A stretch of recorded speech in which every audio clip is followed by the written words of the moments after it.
Good evening. Today is September the 10th, 2025, and I am calling the meeting to order at 6:02 p.m. Can you please do a roll call?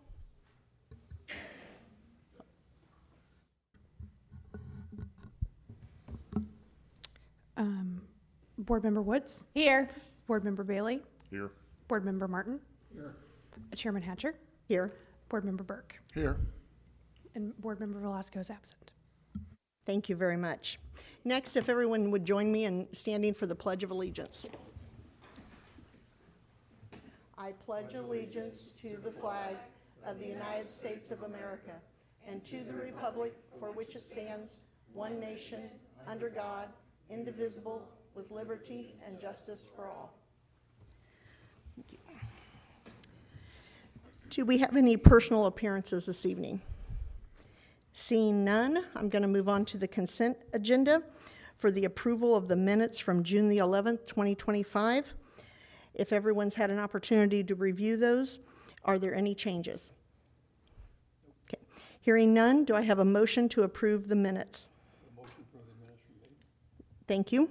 I'll second the motion. Thank you so much. The approval of the minutes from June 11th, 2025 requires a vote. All those in favor say aye. Aye. All those opposed? Motion passes. Do we have any unfinished business? Okay. New business. Our first public hearing is 25029 Saddlebrook, first plat variance. We have a public hearing, and I'm going to open the public hearing at 6:04. Do we have an applicant? If you'll come to the mic and state your name and address. Yep. Sean Duke, Snyder Associates, 802 Francis Street, St. Joseph, Missouri, 64501. I'm here on behalf of the applicant. What we have before you is, variance request to reduce the rear yard setback.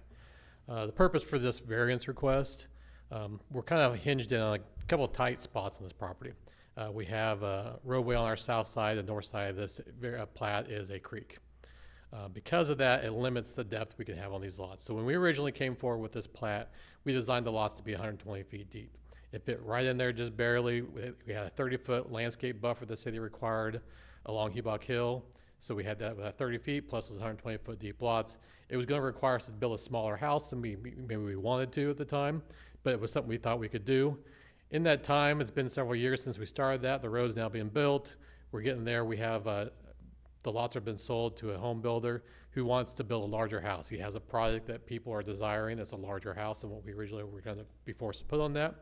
In order to do that, we need to reduce the setback a little bit. And we decided to do the rear yard setback after discussion with city staff, so that way we kept the front yard the same. So it looks the same as everywhere else across town. Still leaves plenty of room for cars to park in the driveway. We aren't impacting any sidewalks, any of that, so we didn't encroach into the rear yard.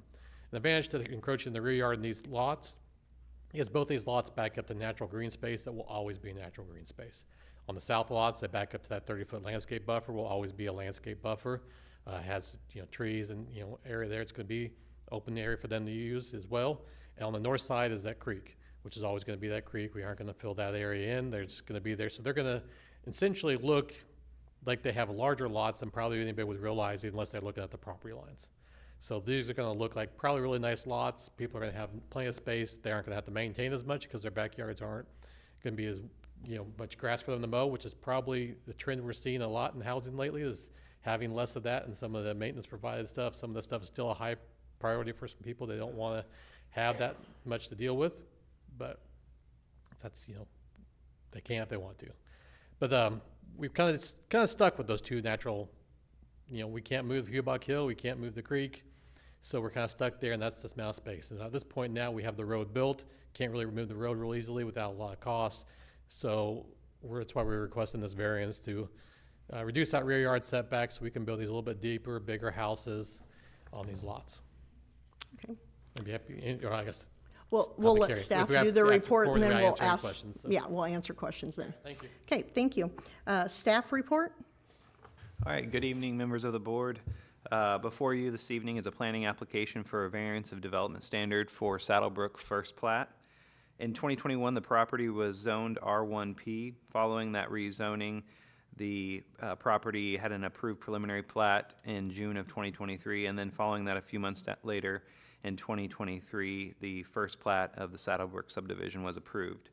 As mentioned before, the property is currently zoned R1P, which stands for Single Family Residential Planned District. The property in total is approximately 5.74 acres in size, consisting of 23 single-family residential lots and 4 tracts of land. The request is specific to Unified Development Code Section 405.030A, the bulk and dimensional standards table. Currently, the property with its zoning district has a standard rear yard setback of 30 feet. The request is to take that down to 20 feet, so a reduction of 10 in total. And that is spread across all 23 residential lots of the first plat of the subdivision.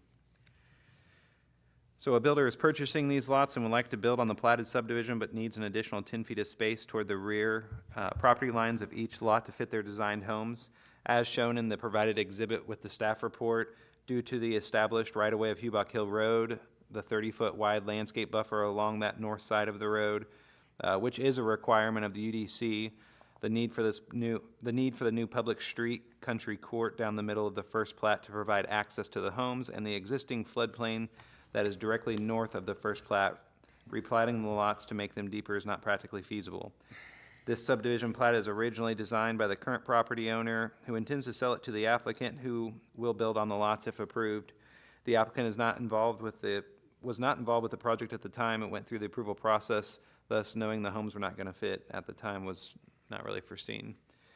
Staff has reviewed the findings of fact and recommends the board approve the request for case number 25029, and would be happy to answer any questions that you may have. Could you read that number again, 250? 25029. Thank you. Thank you very much for the staff report. I'd like to open it up to the board for any questions for the staff or for the applicant. I have a question. Does the applicant need to step forward? I'm not sure, maybe. So I'm looking at the pictures that we were given on the paper and then the pictures that are on the screen. And the last one is in the water, like half of it. So I don't know which one is correct.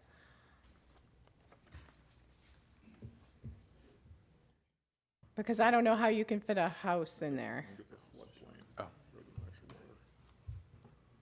Oh, Are you talking about track D? the top one, the far left. Okay. See how is that water that's there? That may be track D that you're looking think- at there. I'm No, thinking. no, it's right next to track D. That's .12 acre, lot, house number 23, lot 23? Yes. Okay, it doesn't appear to be in the water. The water is in track D to my picture. Right, but what I'm saying is the picture on the paper is not the same as the picture that's on the screen that we're looking at. So I'm not sure which one is correct. Okay, my printout today matches, so I'm not sure what your printout is. She's going back to the picture at the very beginning. Is that on the front page of the staff report? Oh, So that picture, that's not like a survey drawing or anything like that compared to what they have provided. That is just of our like GIS mapping services that show general approximations of locations of different, whether it be the floodplain or property lines. It's not meant to be an exact, because of the curvature of the earth and satellites coming down and the angle of it, sometimes they can be off. So that's not an exact So picture in there. The exhibit that we provided is going to be a more accurate description of where those boundaries fall. Okay. Yeah, the exhibit we provided has the floodplain This boundaries one. on there. And track Okay. D does have some floodplain on it. That's why it is a track, because in the city of Raymore, of course, we can't have a lot with floodplain on it. That's why it's a tract.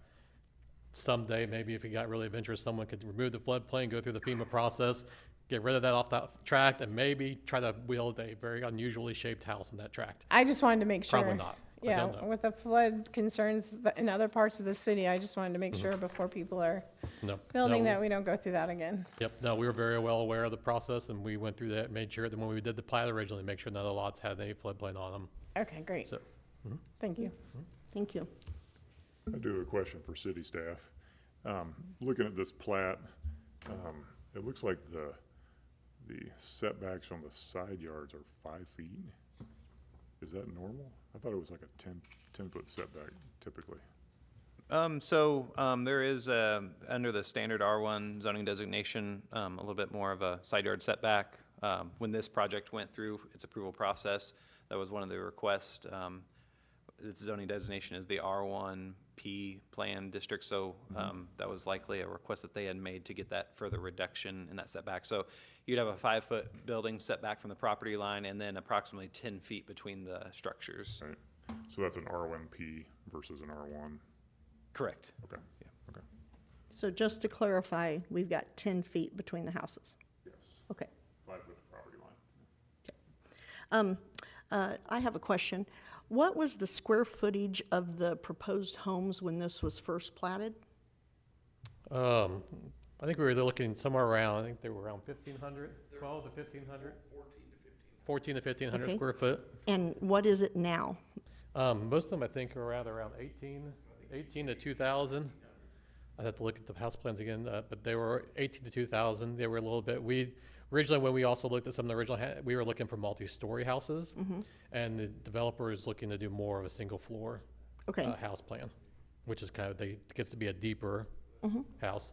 They're trying to keep all same level. It's a little Yep. different It's- clientele. it's what we'll sell here. Yeah, it's with what they that- told us. Yeah. Who is the builder? Hake Brothers. Okay. Thank you. Does anyone have any additional questions? Okay, seeing none, would any board member like to make a motion to approve or deny or make any motion at all? Chair, just a reminder, it is a public hearing. I don't know. Sorry, thank you. Public hearing is closed at 6:14. Now would any board member like to make any type of a motion? I'll make a motion that we approve the 25029 Saddlebrook first plat variance. Thank you. Is there a second? Todd Burks seconds it. All those in favor say aye. Aye. Any opposed? With that, the motion passes on case number 25029 Saddlebrook first plat variance. Thank you very much. Appreciate it. Best of luck. Next, I need to call to order a public hearing for an application that was withdrawn, but because we advertised it, we need to open it up and then close it. Calling at 6:15, 25030 Prairie Pines Lot 3 variance. Public hearing? Anyone? Staff? Okay, thank you very much. It's now closed, the public hearing at 6:15 for 25030 Prairie Pines Lot 3 variance. Staff report. Thank you. And apologies again for the weirdness with the withdrawn application. We don't do that very often, but It happens. had a chance to revisit with the applicant and realized they didn't need to pursue that. So appreciate that. A couple of items I wanted to share in your packet should have been the monthly report for the month of August. So you can see we did have several home permits issued this month throughout a couple different neighborhoods across the city. We also have a couple subdivisions that are wrapping up a lot of work that will pretty soon allow them to start pulling some more permits around the city as well. So good growth across the community.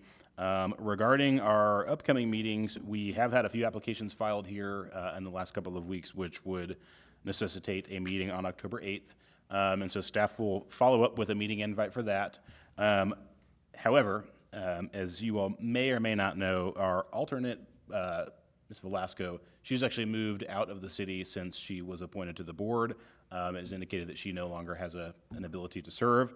And so we're in the process of trying to fill the 2 alternate positions that we have so that we can have a full board meeting when we need to. So right now, October 8th is going to be a scheduled meeting. So if you can let staff know as soon as possible if you will or will not be able to be there. I spoke with the city manager this morning, and we're going to try and go ahead and get 2 new board members appointed as alternates in the meantime. That way we have those alternates for the future. So outside of that, that will conclude our staff report unless there's any questions. Thank you very much. Any public comment? Seeing none, we'll move into, do I have a motion to adjourn the meeting? I make a motion that we adjourn the meeting. Thank you. Do I have a second? Second, wonderful. All those in favor, say aye. Aye. Those opposed, meeting is adjourned at 6:17.